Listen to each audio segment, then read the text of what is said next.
What's up, everyone? Welcome back to Every Week We Follow. Today, we are going to be doing a bit of an analysis on the Chelsea game. Gary, in the singing mood? Every week we follow the boys in claret and blue. The fat and pudgy ball one, he's here too. Mate, fucking win. Yes, come on. Yes, mate. I was in, mate. Yes, and yes. Like, as it goes, this stage of the season, the result is the most important thing. I do not care. But the amount of times this season that's been a draw, it's just frustrating. It's like it's been so many times where it's just been like, oh, we created the chance, we haven't quite got it, we just haven't quite made it. And then we'll get onto it. Obviously, we're going to go through the pictures, but once again, these two wonder signings, actually three, because Marlon made a difference as well. Yeah, they just change it. Yeah, and it's like, get in. Yes, Asensio, you know how to win games. This is what you do. Yeah. But yes, let's quickly jump onto this because I want to keep this around half hour if we can. And I've got like 25. Oh, sweet. We'll just go on to it. Did you see the press conference earlier with Emery? Because he was just basically saying that about wins and draws. He's going, against Ipswich, against West Ham, against Liverpool. Quite probably could have been a win, maybe, in his broken Spanish. It's just like these. Almost. It's been almost. It's been a season of almost. That is literally what it's been. And there's been these turning moments, and we'll get onto it. And obviously, we were like, is that Watkins chance the moment that's going to screw us over again? Yeah. Because I know you love the Watkins moments. Moments. Yes, you picked out this one. So obviously, I actually jumped onto. I went first with this one here, this nice blurred image. But you were looking at this. So I drew my little lines, mate. So if we go, the red is the wrong, right? That's wrong. The blue is the correct, right? So just before this, we have a goal kick, yeah, right. So I'm not gonna lie, he's also incredibly high. Yeah. So because what he does this comes from an Emmy goal kick, right? And this is why there's only two, because Cash has bombed. Cash is here. Look where Cash is. Like he's by Asensio, which is up here somewhere. Yeah, there, right. So he's flown forward because he's gone for the long ball. We lose it in midfield. As soon as we lose the ball here, now fair play to Neto. His run's amazing. He bends his run brilliantly. So quick as well. So it doesn't matter. Here, to be fair, go on, keep going. But my issue is that at this level, and you could say it's good play from Chelsea because Maatsen, just look how high he is, but he gets totally drawn to Palmer. Palmer makes a little run inside and he takes 2 steps towards him. And the moment he does that, the ball's played and he then turns and gets back in almost into position, but he's on the back foot and Neto just absolutely like that. This was the thing I was going to say was actually Maatsen so high up the pitch. Playing that kind of high line on that side against Neto, mate. Surely that wasn't the plan, because that's suicide. That is like absolute suicide. Because to be fair, it gets back into position here, but because obviously we sit about just behind the linesman back here, right? And I remember watching it going, what's he trying to get him to do? Because he's going to get him for pace every day. And he literally just jogged past him. And Matson's really quick, by the way. I'm still getting to see this. But what you got to think is he's just run an extra 5 yards to get back to that position. So there's no way. This guy's already on the motor.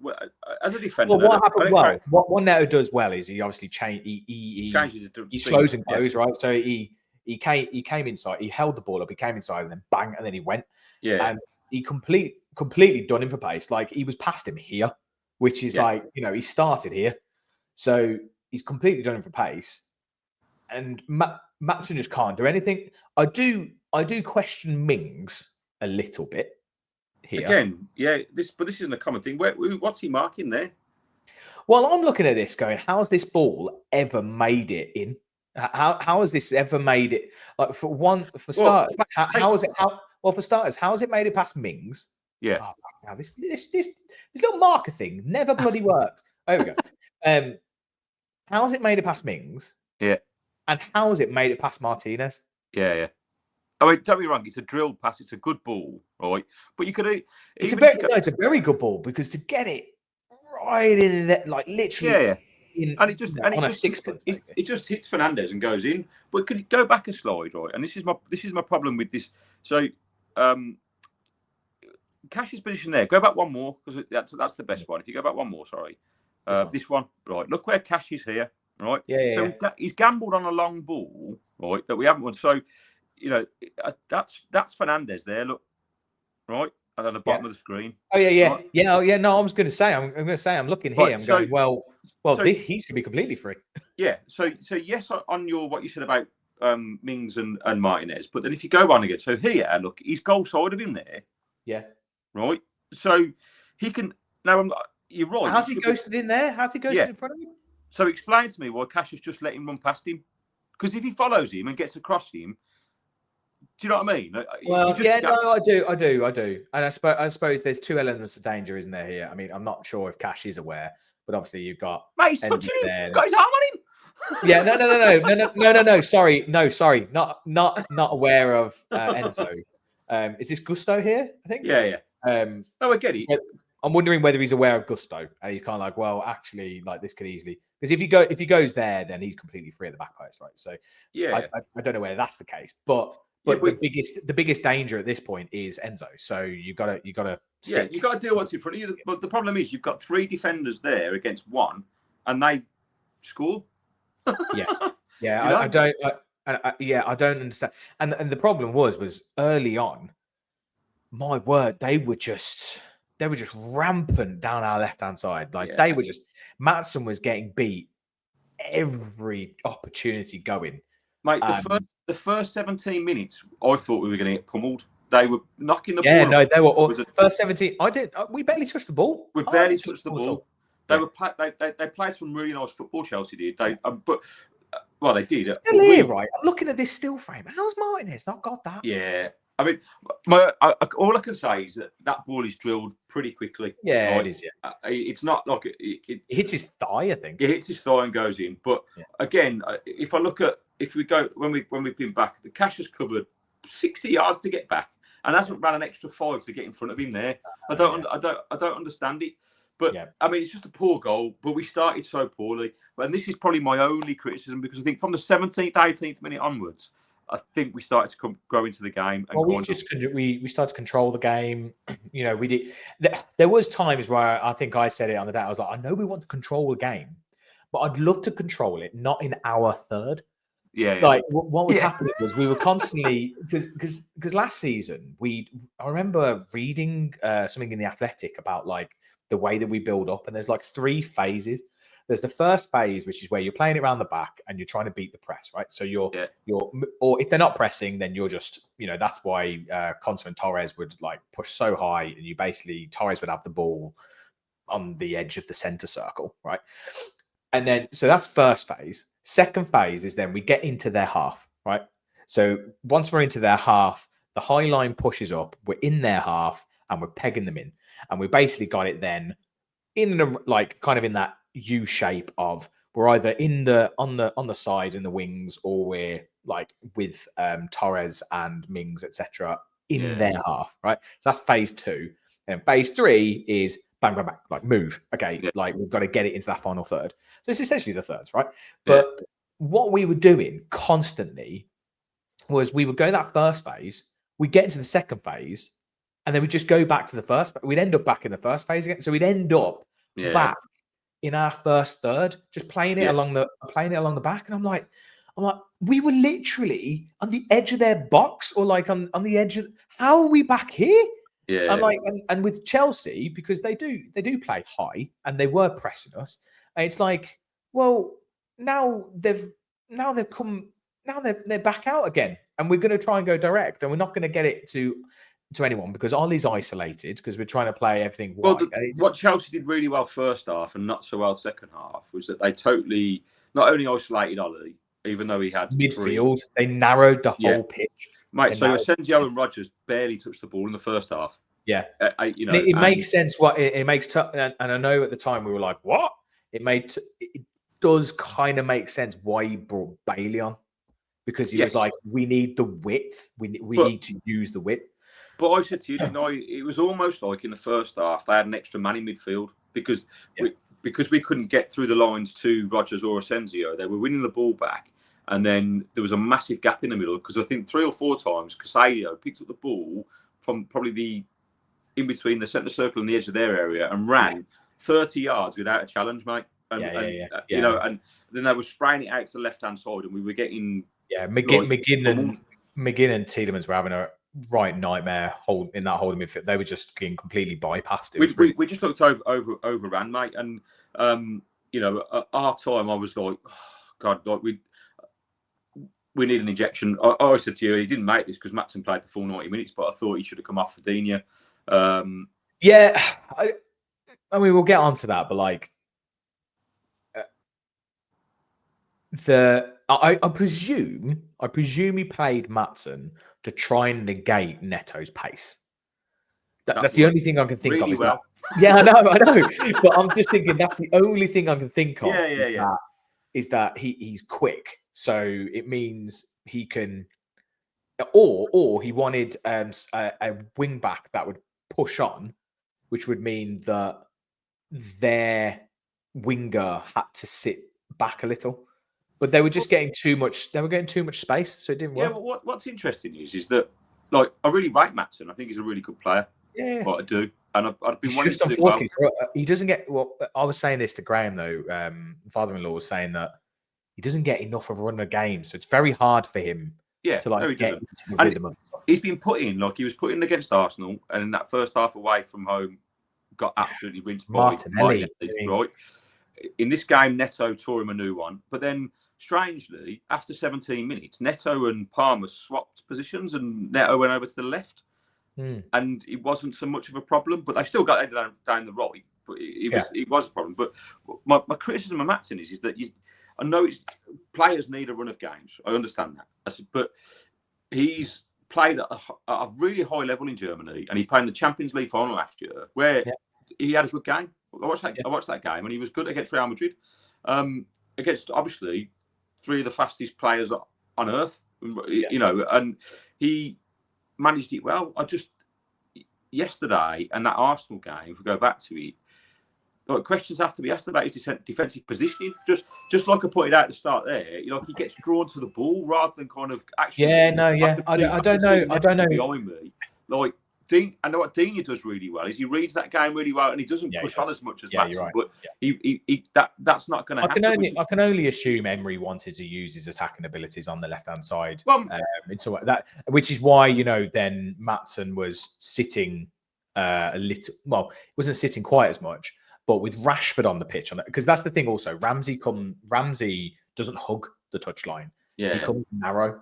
Yeah. So then the problem with that is then we're not pinning their right back. We're not pinning them on that left hand side. Yeah. But with Rashford there, they couldn't push up there. We kind of negated that. So maybe to do that, but we need to move on because otherwise, never going to get. I'm on slide 5 of. But then this is your favourite, right? Now, right, I will say, okay, I know we're gonna disagree on this anyway. But this is a great run. This is a really good run. He's seen it early. He's watching the line. He's staying on side. You got Cucurella behind the back. My favourite thing. Great centre forward play, mate. Great. It's a brilliant ball in as well. It's a brilliant ball in. Spot on, mate. And he's 5 yards out. So this here, right, is the angle I want you to look at. You were saying he didn't make enough. He needed to make better contact on this. Yes. So there's another angle of this, right? This one. So, yes. Right.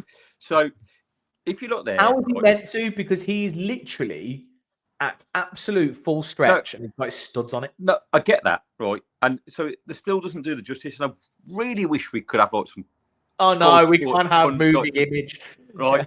But because in this whole move, right, it's a split second too slow, and I know that's. And this is the fine details we have to pick. I do know what you mean, but I need to watch it again. But I'm almost certain he has to check his run a tiny bit because he would have been offside. No, okay. So just going back to your initial point, right? So he makes the run, he stays offside. Now the person playing offside is Cucurella at the bottom, right? Yeah, it is. Yeah, right. So he. Like, that's coming. So yes, he has to hold it, but it's almost like he hesitates. And when he as he goes to shoot, right, he just doesn't.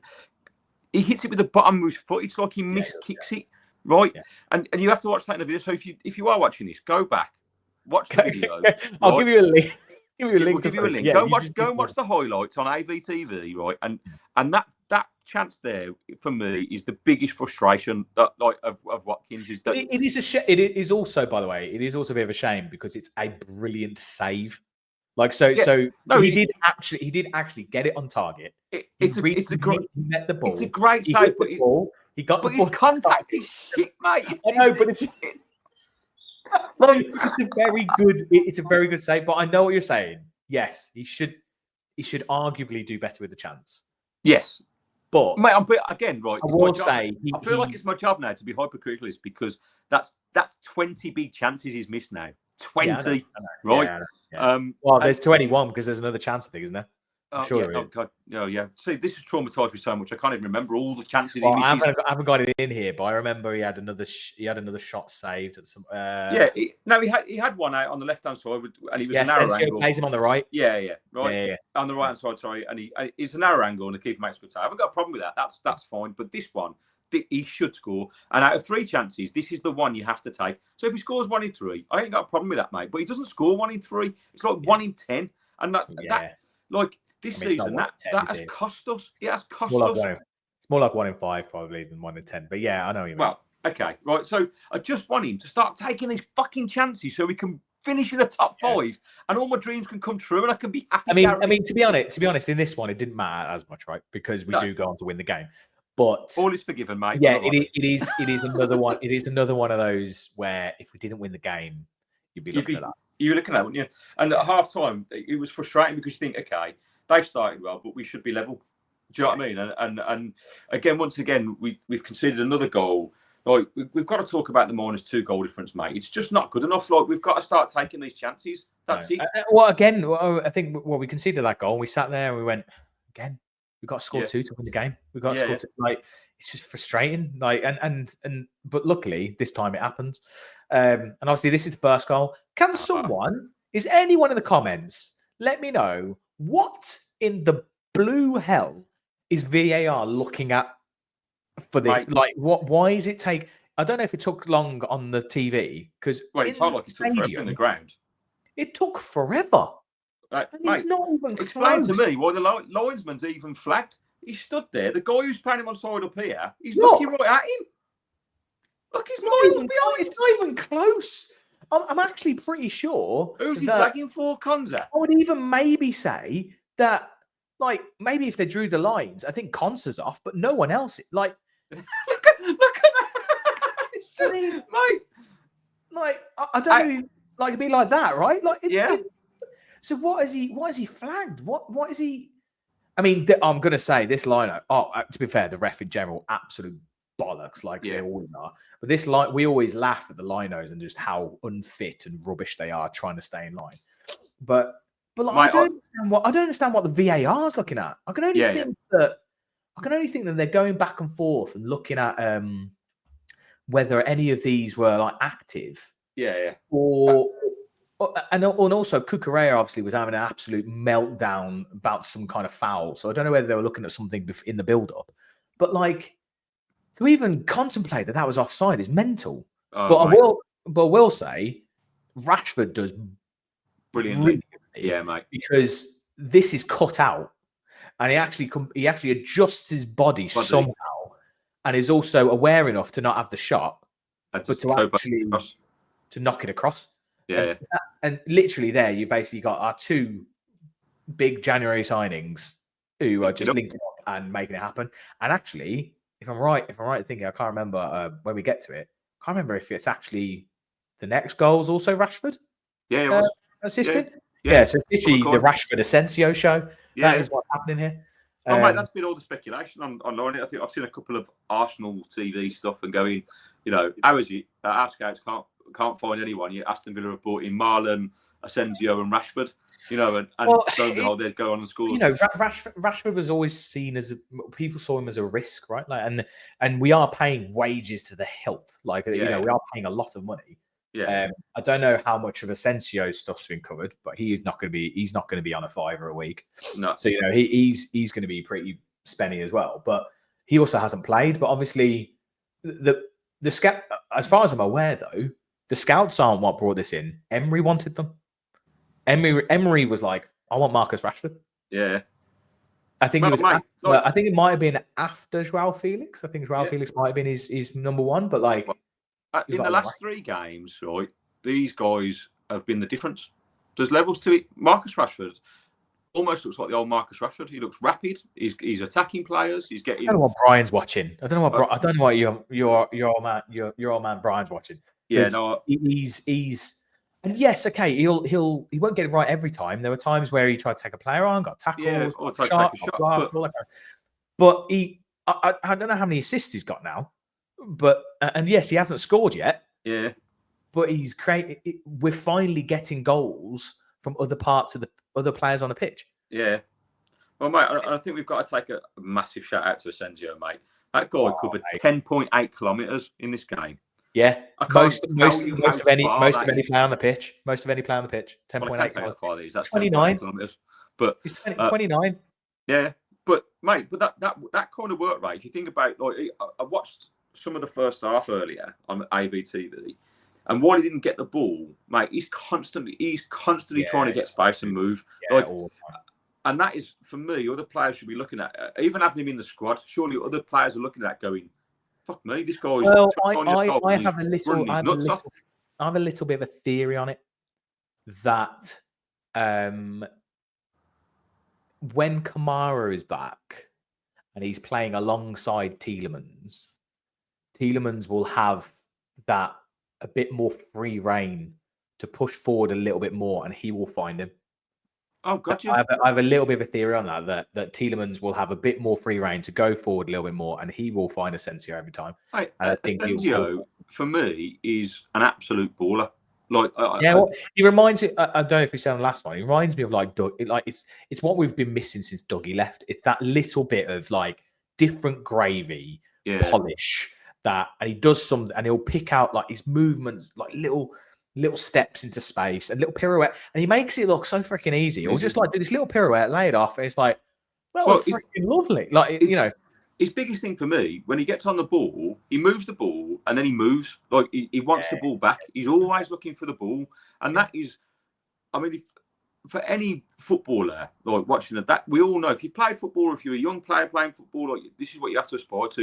You always got to try and be available, and that kind of that energy comes from the distance that he's covered. Like, you don't cover that amount of distance without being available. You never thought that either, by the way. Like, I always think McGinn's the one who's probably covering the most. Him or Cash, probably the one who's just covering the most mileage. But for him to be fair, I remember us saying at the end, we were like, he is. He was running. He was blowing out his arse, but he kept going. Yeah, he just wanted that. He's a winner. He just has to win. He just needs to win. And that's the difference, mate. Both, I know Rashford's been off the ball for seasons, but Rashford's experienced that glory, of winning stuff with Man United, and Asensio's won it all. So you need those players in and around the dressing room, particularly at this moment in time. So while clearly our defensive frailties are not going to be solved by the end of the season, so we've got to score more goals than we concede. Well, that's what we think Emery's done, right? He's just gone, look, I can't solve it within 6 months. We're just going to score more goals than the other team. Yeah, that's all I can think of. Obviously, Mings went off. Mings had that little niggle. By the way, the guy needs to stop getting injured and trying to play on. Yeah, it's really like I admire his steel and come on rally. We get it, Tyrone. Tyrone, you're amazing. You've got the body of an Adonis, right? I love all that you're doing for the club, right? You from your stop playing when you just stop.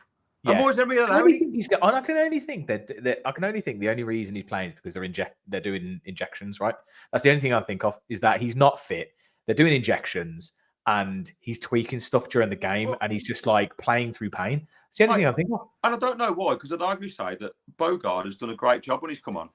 I was about to say Bogard did a great job, other than this one moment, I think. So this one moment where he gets drawn forward, he runs forward. But okay, before you go ahead with this, right? But look again. So see Maatsen there, right? Yeah. For the first goal, right, we gave it away because he followed Palmer's run. Yes. Right, he followed him, and then don't get me wrong, but Bogart's come to try and win that ball ahead of whoever that is in the middle, right? I think it's Neto. So why Bogart? That's a mistake, 100%, right? Mhm. But Maatsen here, if you're talking about consistency in his play, if you're going to do that, you've got to commit to it. So if you could, because Palmer's definitely running from this position, right? Like, yeah, that's the and direction. again, he can see that run, and he's miles away from him, and thankfully, fucking, I don't know what Palmer was doing, but there was a calamity. A lot actually happens in between this. Obviously, Martinez comes out, makes himself big, slips over, and then Palmer goes to place around him, and luckily, Ezri Konsa's done the Tyrone Mings. He's ran back to try and be goalie. That was an absolute. That was the moment. That was a massive moment. The game changed, I think, because I think from that moment on, we started to dominate the play a little bit more. Then after that, so Marlon's introduced, and again, like I'm so impressed with Marlon, and I'm like sitting there going, mate. How has he not started? Like, how has he not started? And I mean, at one point we thought Bailey was coming on instead of Marlon, and we were literally like, "Has Emery taken crack? Like, what is going on?" But literally here, I mean, it's great play from Rashford. Again, he just makes it look really easy. But he runs inside, draws the defender across. Marlon makes the cross run, and he's actually really unlucky. And like because he's, and I know you were saying you just got to dink it over him. Just got to dink it over. Look, he's not a clinical strike. He's not a striker. He's not going to dink. No, look, and to be fair, looking at that, even a dink doesn't get past the keeper's made himself massive. Like, he tries to make him, then he just hits him in the nuts, I think, or something like that. Or I think he just hits it. I think he just tries to. Yeah, no, it's a good side. I'm again being hypercritical, but you go for the. I think you go for the dink there naturally because once a keeper does that, you've got more chance of dinking it over his arm. Yeah, you have possibly through. Yeah, it's a really good run, and again, I'm just like really encouraged whenever I see Marlon on the pitch. And I think I said to you, the only disappointing I think I would have liked to have seen 10 minutes of Marlon and Watkins here. Just again linking up, having that kind of like off the shoulder.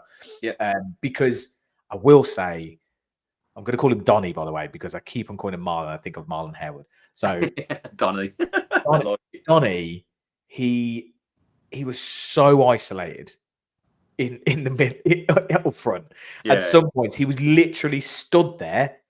There was Rashford wide on the right, Bailey wide on the Rashford on wide on the left, Bailey wide on the right, and there was no one up with him. And he was literally stood in the middle with like 4 defenders, and I was just like, wait, he's never getting the ball. We're never getting it to him.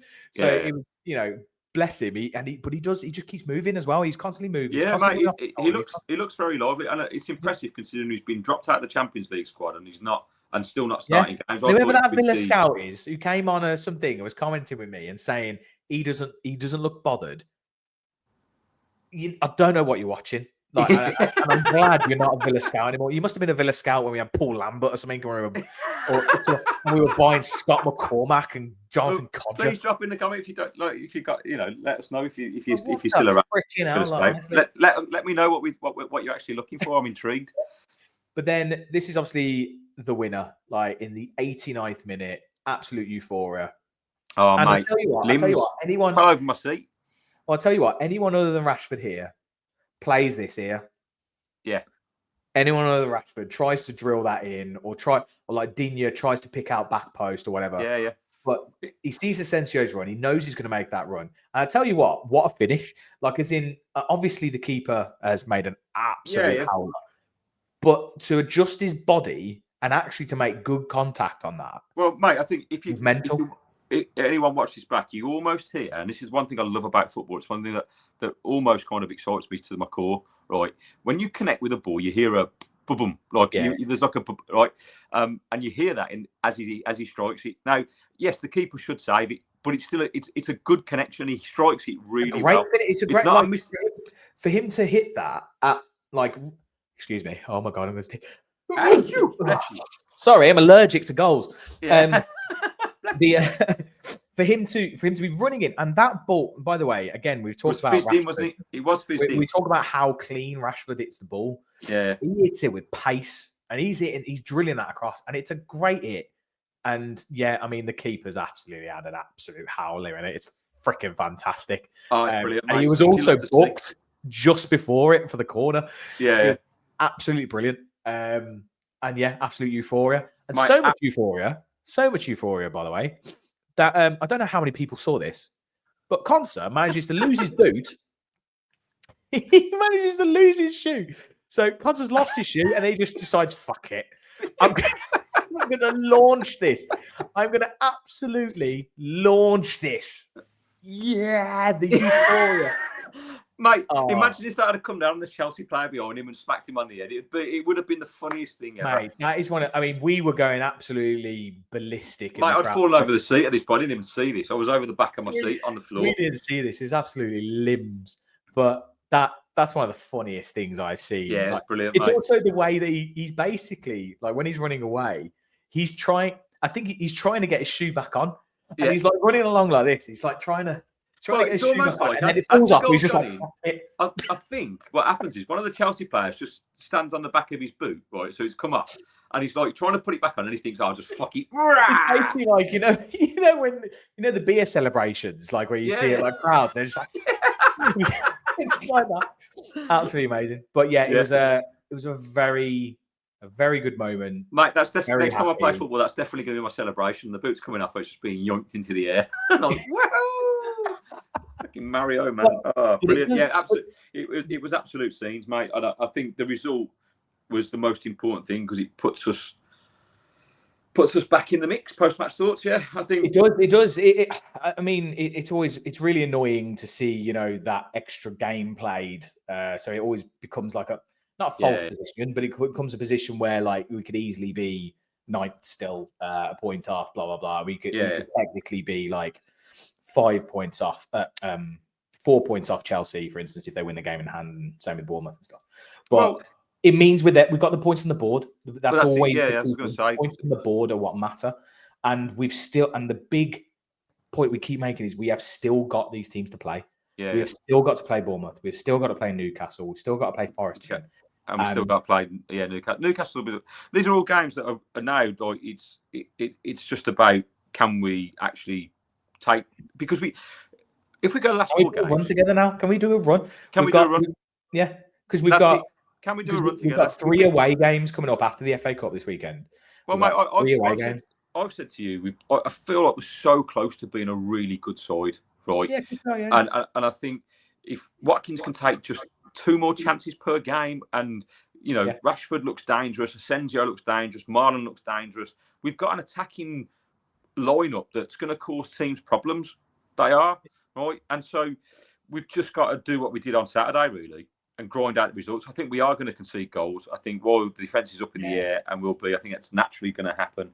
But we've got enough there to probably outscore teams. I think we have. I do. Yeah, because next up we've got the cup. We've got Palace tomorrow, haven't we? Oh God, I've totally forgot we got that tomorrow. Yeah. Oh my God, right? Okay, yeah. So we've got Palace tomorrow. We've got Cardiff, and we've got Bruges, and then we've got Brentford, Bruges, Brighton. Oh my God, these 2 games are going to be horrible. By the way, we've won 1 in 8. Yeah. After European nights, but we haven't had a Champions League game with Marlon. Well, Marlon won't be playing, obviously. Sorry, but with Asensio and Rashford in the squad. And if I'm honest, one thing that Rashford brings to this team that we've not had experience, and it worries other teams. They stand off. They're worried about his pace. They're nervous because they know what he can do. He's an established Premier League player. So, he's shown me enough in the last 3 games that he wants to play. I'm happy with that, mate. I'll take that. And if he could start putting the ball in the back of the net now, like he had a couple of half chances. To be honest, I don't need him to put the ball in the back of the net as long as he keeps on giving it to others, putting the net. Yeah. I don't really care. As long as whatever he's doing, as long as whatever he's doing is leading to goals. Yeah. Doesn't really bother me. We'll call it goal involvement, shall we? Because we would goal involvement. But I tell you, the thing that gets me actually is I was really surprised because when he came on at halftime, I was like, shit, we're gonna get absolutely done down our left because he ain't running back. Yeah. But the point was that we were so on the front foot in that second half that it didn't matter. Like, we were pinning them in. And to be fair, at the very end, I did see him pick up the ball like on the edge of our penalty box, and I was like, "Holy shit, Rashford's in our half! Yeah. Like, he's actually defending. Yeah. He's trying to win the game." Mate, like I think we mentioned it on the last show, you're never going to get that full 60-yard sprint back, but No. he will definitely do that to the halfway line. And if he's back, and if we're defending set pieces, he'll get back and fill in. Like he defends from the front. He defends. Yeah. He presses. He causes issues. But also with that option, because he poses such a threat going forward, like he does pin teams back. They're scared. They're scared. Saying, they can't bomb on the right hand side because they need cover. Because he'll probably do your right back. And in the last 3 games, he's glided past everyone that he's come up against. Like, they're not even there. He's put them on their asses, and I'm like, "That's what you need, mate." It opens up opportunities, and all we've got to do is convert those opportunities. That's it. Yeah. That's it. Simple. Football's an easy game, mate. You just put the ball in the net, and then more times to the other player, and you win. More than the other team. Yeah. Brilliant. Well, I'll do it for today. Thank you, everyone. As always, we always leave this to the end and always forget. Subscribe, like, comment, give us your thoughts. Help us grow the channel, guys. We want it. Like, it's slowly getting traction. There's more comments. We need to do this at the start of the video. So we're getting there. Put it in. We're getting there. But I'm not doing this in post. It'll take too long. No. But obviously there's Palace tomorrow, which I completely forgot about. So we will get an episode out tomorrow at some point before that game. Yeah. Whether you'll have a chance to see it before the game happens, probably not, because it'll probably go up about 2 or 3 hours before the game. But well. Anyway, watch it on the way traveling down there, guys. Like, get it on the car, on the train. Like, pop us on. If you're in one of them Teslas, get the YouTube on. Yeah, put us on and while you're driving, I think, or when you got to do your mid travel charge. Yeah. Everyone comment and subscribe. Let us know what your score predictions and all that kind of jazz. Yeah, exactly. Brilliant. Right. Yeah. Oh, have a good one. Take care. Every week we follow the boys in claret and blue. Till next time. Peace. Bye.